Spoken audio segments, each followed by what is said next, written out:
'Tis I, your old pal King Chuck. I hope you are having a A-OK time out there.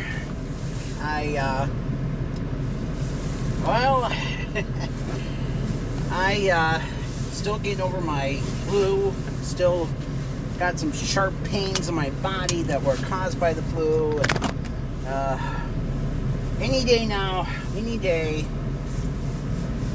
Yeah, the wacky weather we have here in Michigan is definitely playing a role. I'm taping this at 3 o'clock in the afternoon, just past 3 o'clock. It's 38 degrees. One night last week, it was 57. 57 degrees at night. Can you imagine the pain and suffering I had to go through? Especially when it started to thunder shower at 9 o'clock at night. I had to get up the next day, and my dog had to rush into my bed because she is very skittish when it comes to thundy boomers. So anyway, so any day now, went Mother Nature, you can knock it off, please, for the living love of God. Okay, so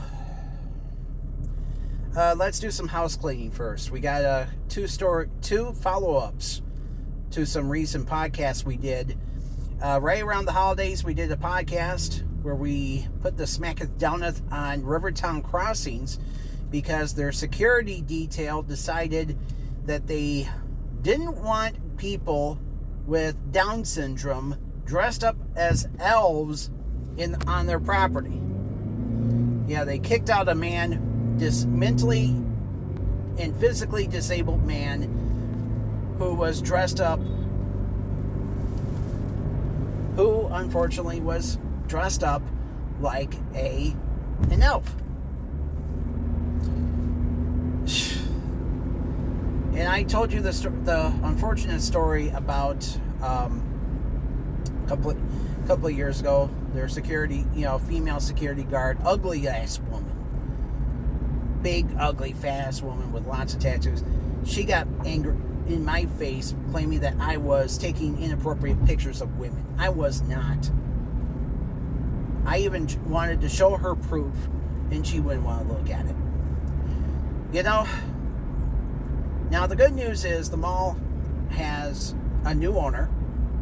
It was sold to a guy named Pogue, P-O-E-G. And he said that he was going to dump a bunch of money into the mall, do some redeveloping, put up a new upper deck parking lot that, because the old one was sinking, and the story behind that is, the mall was built on a swamp. That's why. And anyway, so yeah, the story was, so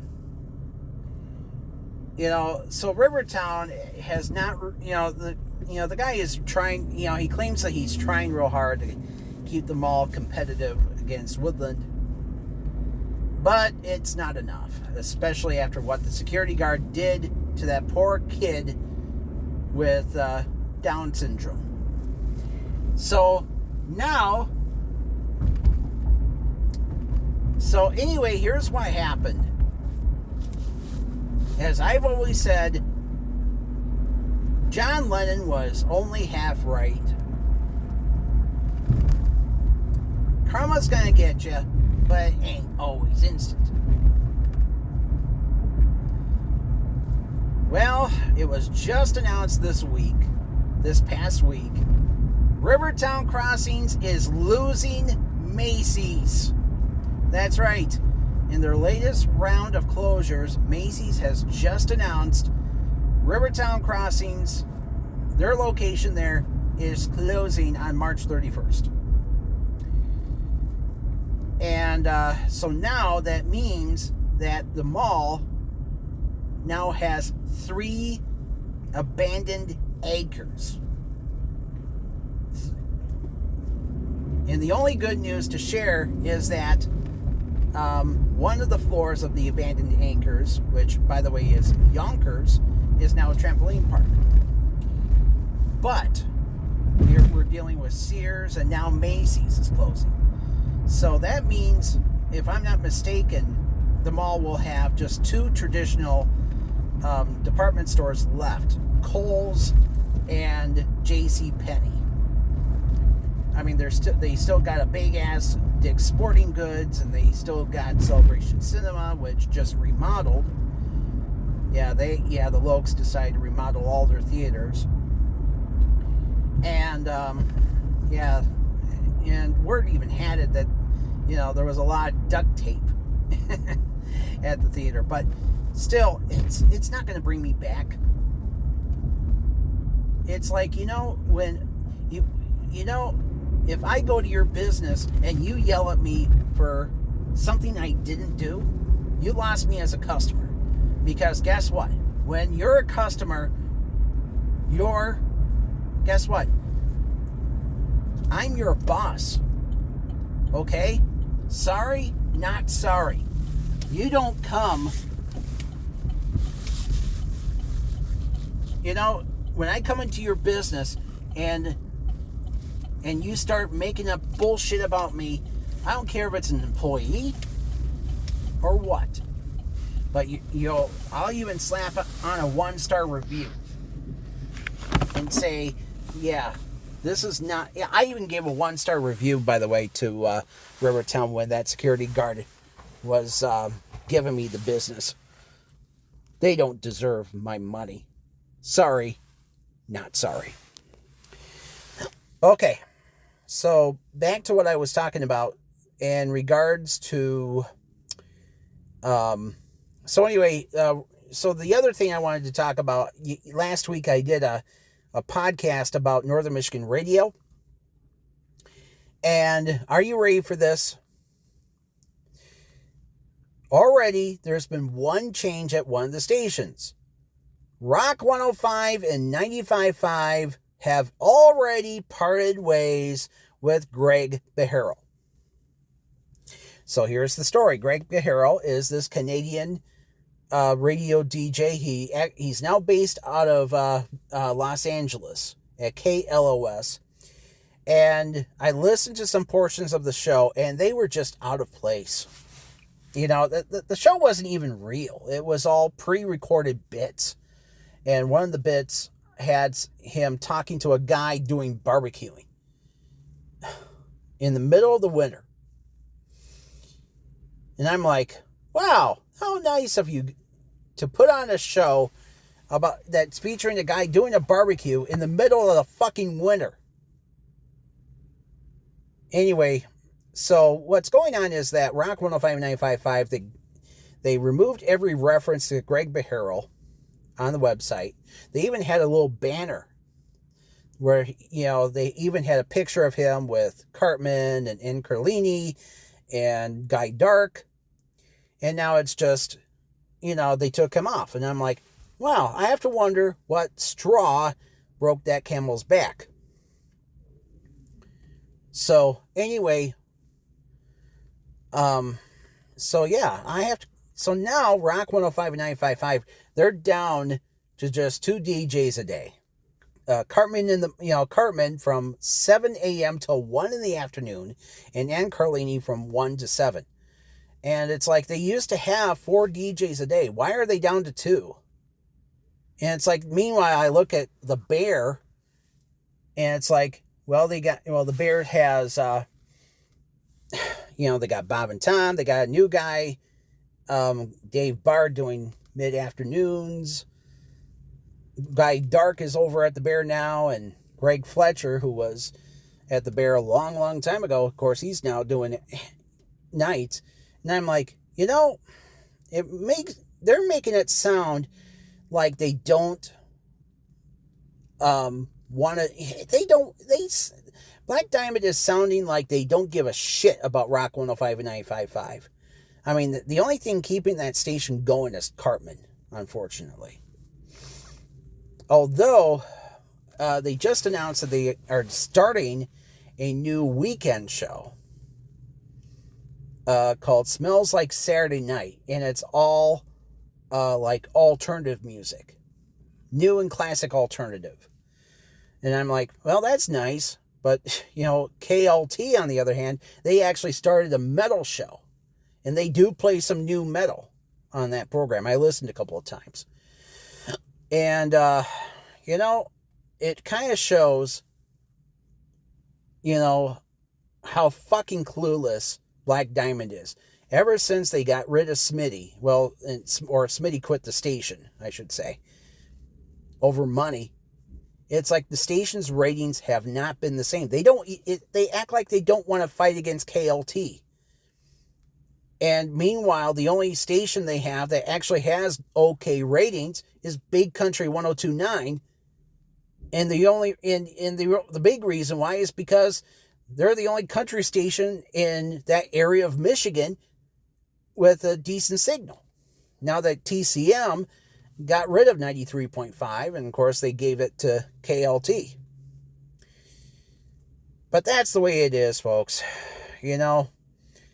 I'm so happy I have satellite radio. If Rock 105.955, they disappear from northern Michigan, at least I'll have Sirius, and, they have Bear DJs, and, they don't have a 70-year-old woman like Ann Carlini who probably, has to wear Depends and, probably has a big fat dookie in her pants while she's doing her shift. Yeah, I would imagine her show kind of sounds like this. Well, today I played with my grandkids and we played gin rummy with the ladies.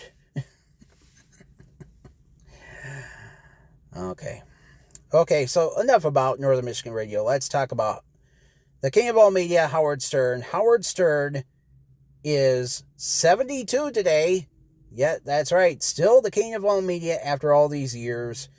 Howard is 72. He celebrated today with an interview with Matt Damon and Ben Affleck. And and Howard, of course, played Beth's wonderful rendition on the recorder of Happy Birthday. And so anyway, Howard has a new schedule, as I mentioned last week.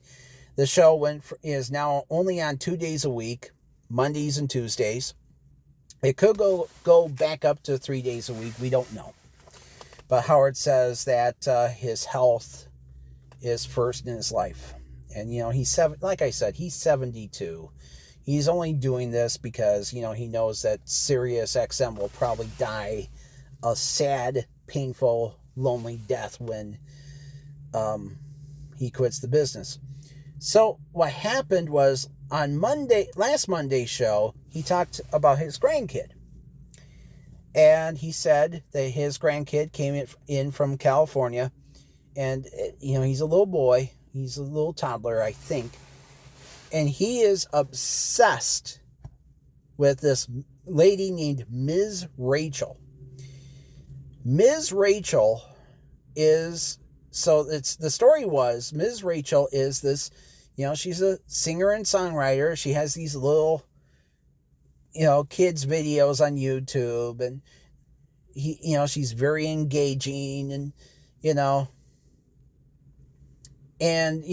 she's all happy and innocent and all that.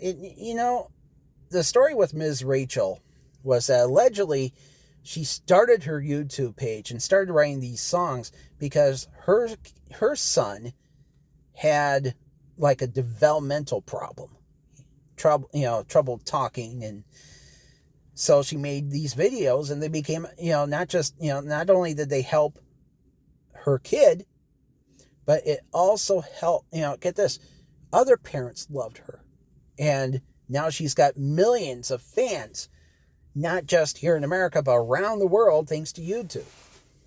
So the story was, Howard says he loves Miss Rachel, but he takes offense over the fact that Ms. Rachel made some type of speech. So it turns out Ms. Rachel is also very political. She mentioned that she She is against the war in Gaza. She is supporting an end to that war. She is also supporting and not only that, she's a democratic socialist. She helped to inaugurate Zohran Mamdani as the new mayor of New York City. So here's my point. So Howard got angry because in his generation, Captain Kangaroo, Soupy Sales, and Sherry Lewis, none of them talk politics. But Ms. Rachel, she's political, all right. Okay, so we need to explain. So I need to school Howard on. First of all, Howard, if you're listening to this, and I'm 99.99999% certain you're not listening, I love you, but you're wrong. So I understand Howard has not. Let's see, he was born in 1954, so I would imagine he kind of outgrew kids' television in the mid-60s. Just before, the modern day kid shows like Mr. Rogers and Sesame Street were all brought into our homes. And look at what happened. The story is, I grew up with PBS. I did not, you see, folks, my parents grew up in Detroit. For my parents, growing up was, Channel 2 was CBS, WJBK, Channel 4 was WWJ TV, the Detroit News, NBC. 7 was WXYZ, ABC. Channel 9 was out of Canada, CKLW. And I think that was it. So they had, but I don't know if they had UHF or not.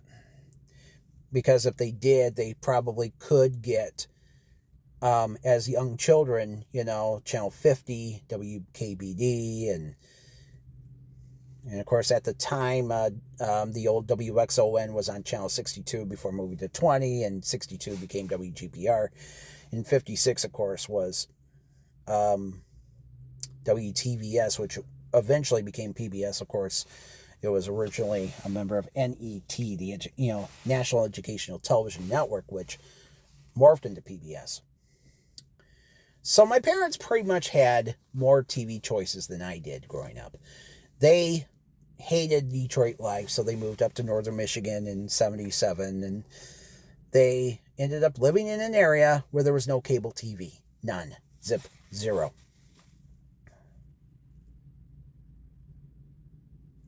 So what happened was, so I had to be reliant on PBS to entertain me as a kid. Because when I got home from school, Channel 6 was, Channel 6 was, of course, like I said, PBS. But here's what happened. Channel 7, NBC, when I was like 10 years old, they would show Highway to Heaven, Michael Landon. And I never really got into that show. And Channel 9 was CBS. When I was much younger, they actually did show kids programming when I was a little boy. They did have Thundercats. Yeah, remember Thundercats? Lion-O? Yeah, I remember that show. It was a kick-ass show. It actually came from the same folks as, Rankin Bass. There we go. Who created... those holiday specials, for Christmas, like Frosty the Snowman and Rudolph the Red-Nosed Reindeer. They did that. And then 29, of course, but what happened was they decided, okay, we're going to do away with kids shows. We're going to put on more. Yeah, they even had Mighty Mouse. Yeah, I remember it. They had Mighty Mouse when I got home from school at one point. But then they decided, let's do more adult shows. And I think for a while they had Donahue at 4 o'clock. And, of course, throughout much of the 90s, it was the original Maury Povich, long before Who's the Baby Daddy? Yeah. And then 29 had Oprah, which is ABC. So there was really nothing for me when I got home from school except for what was on PBS, which was Channel 6, part of CMU Public Broadcasting out of Mount Pleasant. And, of course, they had Sesame Street, they had Mr. Rogers, but, as a older kid, I kind of outgrew Mr. Rogers and Sesame Street, and they had Green Rainbow. I think Green Rainbow was on when I got home from school, and I watched plenty of episodes of that. And 3-to-1 Contact was kind of an interesting show. And I almost, I look back at these old episodes of 3-to-1 Contact and think to myself, what they were discussing back in the 80s is pretty much outdated today, but it serves as a relic about what life was like back then. And here's a fun fact. One of the stars of 3-to-1 Contact, I'm trying to remember her name, but anyway, she was actually in the movie, what was it? The Warriors. There we go. She was the convenience store clerk in there. Yeah. And not only that, Lynn Thigpen, who was the announcer of the Warriors, the radio DJ, she was on Where in the World is Carmen Sandiego? And that was another show I loved as a kid. Yeah, Rockapella. Where in the world is Carmen Sandiego? 3-to-1 Contact was another show too. I still am really bad at math at times, but, at least I know what a palindrome is, thanks to that show. And equidistant, when something is equidistant. But back to politics. You see, one show that obviously I watched as a little boy was Mr. Rogers' Neighborhood. And I know that Howard never got into Mr. Rogers. But there was a lot of stuff on Mr. Rogers that was not necessarily political, but more like borderline political. So what happened was in a late 60s episode, he invites a black police officer so he's waiting he's bathing his feet in a wading pool. So what happens is he has this black guy come in, and he also wades his feet in the pool too. Basically, what Mr. Rogers wanted to preach was it was okay to, for a black man and a white man to be in the same pool together. Because way back in the olden times, if a black person waded in a white man's pool, we got to drain out the pool. We don't want that color folk germ in there. Yeah. Yeah, that's how life was back then. It was pretty effed up. But let me tell you another thing that happened on Mr. Rogers that I finally remembered as a little boy. So, on Mr. Rogers, they have the daily segment called the Make-Believe Land. And, Mr. Rogers was a puppeteer, and he had these little puppets, like King Friday the 13th and Daniel Tiger and Lady Fairchild. So anyway, what happened, is, by the way, speaking of puppets, that's another episode that came to my mind, where Daniel Tiger had a conversation with that young chick on the show, Betty. Yeah. And he asked, what does assassinate mean? Because, it was like 1968, and it was when Bobby Kennedy was assassinated. And so that's the point. It was political. I mean, yes, it was political, but kids needed to know, because, they watch the news all the time. They're impressionable. So what happened was, going back to Mr. Rogers, and the one segment I was going to tell you about. So what happened was, Mr. Rogers, so the segment was, there was a guy in a dog costume named Bob Dog, and he was climbing up a ladder to get a toy from a tree. And he falls off the ladder, and he's in pain. He's going, oh, and they had a live orchestra on the show. Yeah, that was the thing about Mr. Rogers. They had a live orchestra. The guy's name was John Costa. He led this little orchestra. And they were playing, these siren noises and stuff. So this is what happens. At the end of that segment, King Friday the 13th ordered no more play. That's right, no more play in Make-Believe Land because of what happened to Bob Dog. And that made me think about all what they did to me, my generation in the 90s. Growing up in small town northern Michigan, my high school took away, we used to have an open campus for lunch. We could go out and, grab a quick bite if we could.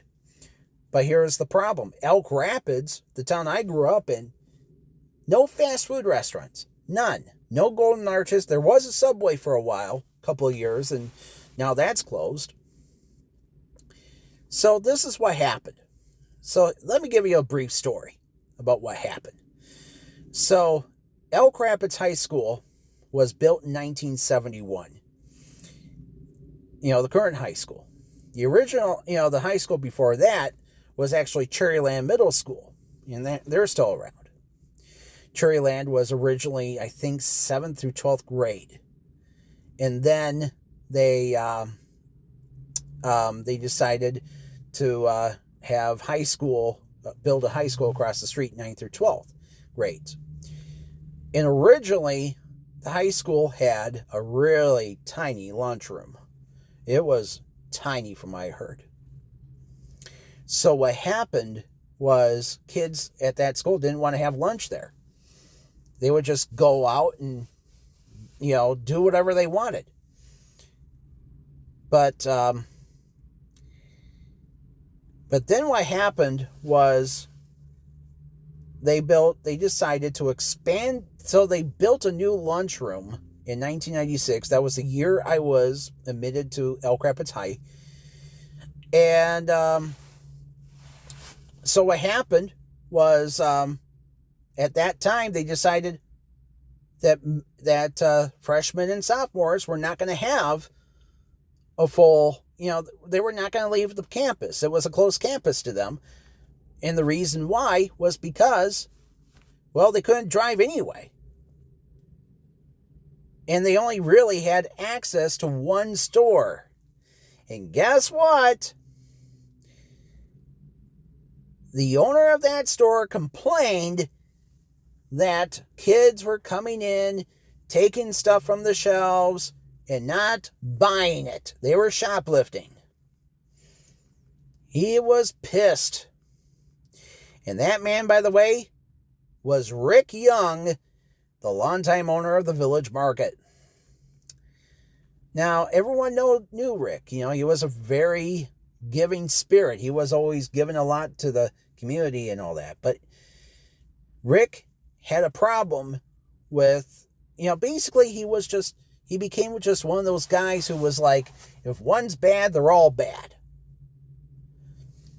And that's kind of how Elk Rapids was, because, hey, this was a town that had minstrel shows well into the 1960s, and they were blackface.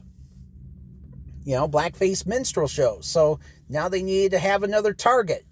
And let's go after those meddling kids, for Christ's sakes. So that's what happened. And I sure hated having school lunch. And the reason why was because I was bullied a lot. Kids would come to me and just take food from me, thinking it was funny. Anyway. But you see, even though Mr. Rogers is a show for 5-year-olds and maybe a little, or whereabouts, at least it gives you kids something to think about. How would you like it if somebody took something from you just because of another person making that mistake?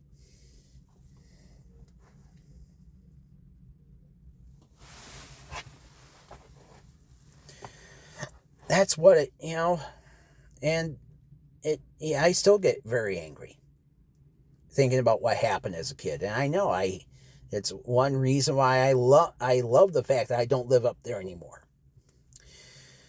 The point is, folks, is that I understand Howard gets angry over the fact that a woman speaks her mind. And it's like, it's a bad image for children that so-and-so is, this Miss Rachel is talking about war.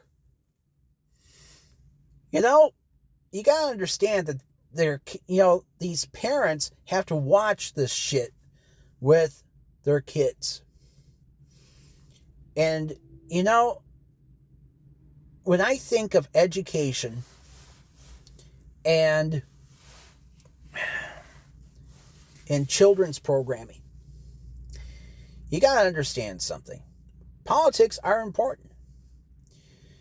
It's nice to know who your educator is siding with, because Republicans are a different breed. They're anti-union. They don't like it knowing that teachers are union. And another thing too is the fact that yes, excuse me. But here's another thing to think about. When you think about Republicans and when you think about the Republican Party in education, unfortunately, I think of a few bad things. And of course, one of them is, yes, this horrific agenda that a lot of states are pushing on their students called PragerU, which was created by an asshole named Dennis Prager. He's a talk radio host. And of course, he's made these stupid cartoon videos and such that teach kids, slavery wasn't a bad thing. It taught black people important lessons. And Columbus was a good guy. And hell no. It's like Republicans want to take us backwards in terms of education. And of course the Republicans, they will even go as far as saying, these Democrats want to indoctrinate us. They want to tell us that it's okay for a man to be a woman, or blah, blah, blah, blah. Look, man, the point is,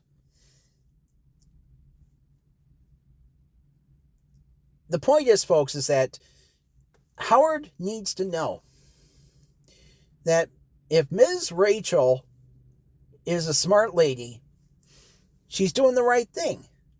I don't honestly think she's doing anything political. She's just doing the right thing.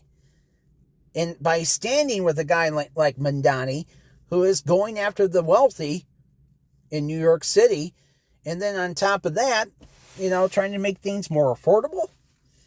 And, it's going to take years. Yeah. And he's the most, hell, look at LaGuardia. Look at what he did to New York City. Yes, he was a Republican, but he had some of the same ideals. The point is, folks, is that New York City is hurting with high rent and crime and all that shit. And, I understand Howard has gotten political in the past. Even he's gotten political. He, especially with his multiple wars with the FCC. But unfortunately, he doesn't want to stand with the right people sometimes. He's even mentioned that he gets upset with Bernie Sanders. He said that he loved the fact that Bernie Sanders would stand up for him, but he doesn't like some of his politics. What is he against? The fact that he actually wants to tax the wealthy? I know. Howard Stern is worth an estimated $650 million. He's got 2 homes, one in the Hamptons and the other in Florida, in the vicinity of Mar-a-Lago. But the point is, folks, is shit's getting scary out there. And I know that Howard doesn't have to worry about the price of groceries. He doesn't have to worry about taxes. He doesn't have to worry about, health insurance or none of that shit. He's got nothing to worry about. And the reason why is because he was able to grow his radio career back during a time when, radio companies would give a shit about people like him.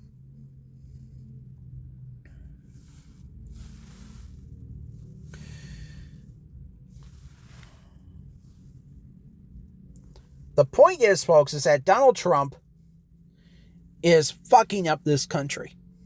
You see, Howard Stern is, when you got a lot of money, you don't need to worry. But a lot of his fans do. A lot of his fans, and I would imagine that there will probably be a few folks this year dropping Sirius XM because 2 days of Stern, what's the point? Plus the fact that, let's face the facts. The price of everything's going up. Well, people like Stern, they don't have to worry.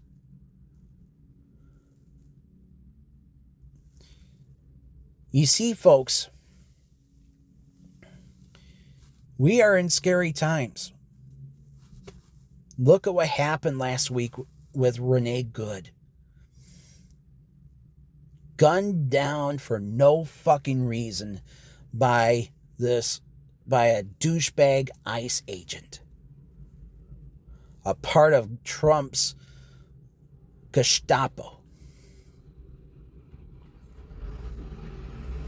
This is the shit that our country is going through. But Howard doesn't have to worry about it because he rarely leaves the house. He doesn't have to. He's got people working under him to do whatever, like buy groceries or he mentioned something about mail ordering a lot of stuff too. Good for him. But for the rest of us, we have to worry. And I know Howard was a risk taker back in the day, and he won. But the point is, folks, is that, yes, Howard was poor back in the day. $96 a week working for WRNW in upstate New York. But being poor in the 70s is a lot different than being poor, working poor now, I should say. I shouldn't use poor, but working poor. And, there's people out there who work 60 hours a week and because of all the bills they have to pay, it dwarfs everything they've done. I know how it feels. So all I have to say about that is, I wish Howard would, it's true. I love the fact that he, does support a lot of Democrats. But I wish he would just speak more about Trump and the shit that he's doing. I don't want to hear, well, Donald Trump, this guy doesn't. Too many of my listeners are turned off by Trump, by me bashing Trump. I don't give a fuck. I know Trump was on the show multiple times over the years. And I know they used to be pals. But let's face the facts. Donald Trump's listener, ratings are low. And meanwhile, there's other radio shows out there like Midas Touch. Midas Touch has a ton of listeners. Almost 6 million listeners. They have more fans than Fox News has viewers. And there's a good reason why. It's because people hate Trump. He's a horrible human being. And, these guys are really ballsy in what they talk about. And God bless them for it. You see, if Howard wants to trash Miss Rachel for being political, let's just understand that she's doing this because because that's what children's entertainers do. Be right. Do the right thing. Because if I ever heard that Mr. Rogers used the N-word or any of that crap, yeah, then it will be a turnoff. It'll be a cop-out, and people will think of that person as, much different. And I know a lot of people have lost their careers because of that.